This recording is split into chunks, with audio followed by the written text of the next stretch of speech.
Yo, what's going on, guys? It's Scott here, and today we're going to look at the Lakers' potential rotation for this season. For this rotation, I decided to base it off the first half of the Lakers' first preseason game against the Warriors. The starting lineup in that game was LeBron, Bradley, Green, Davis, and McGee, which is a lot different than the lineup of Rondo, KCP, LeBron, Davis, and Howard that we saw in the Nets game. I think long-term, the first starting lineup is a better fit and obviously worked really well as they went on a 13-5 run early, which continued through the rest of the first quarter as the subs started to come in. Now, the only difference with my rotation compared to what happened in the game is I have Kuzma playing. He's still likely to miss the rest of the preseason and possibly the first regular season game, but once he comes back, we should expect him to receive a lot of minutes off the bench. For the minutes, I have AD and LeBron leading with 36 and 34, followed by Kuzma with 30. Danny Green and Avery Bradley as starters get 27 and 23 minutes, and then JaVale McGee and Dwight Howard split minutes at 21. Then for the rest of the bench, I have KCP at 19, Troy Daniels at 15, and Rajon Rondo at 14.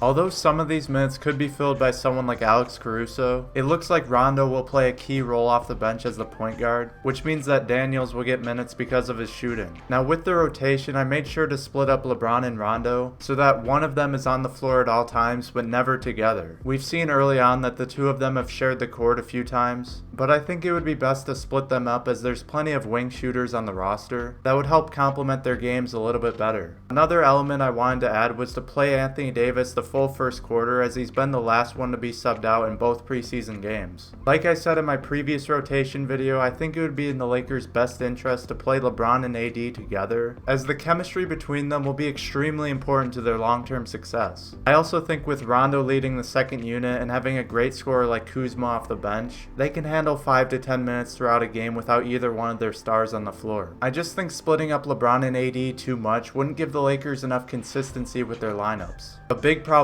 last year was that they mixed up the lineups too much, which made some of the players frustrated with all the frequent changes. I don't have the exact number, but I remember there was a game where there was something like 24 different lineups played, which is just far too much.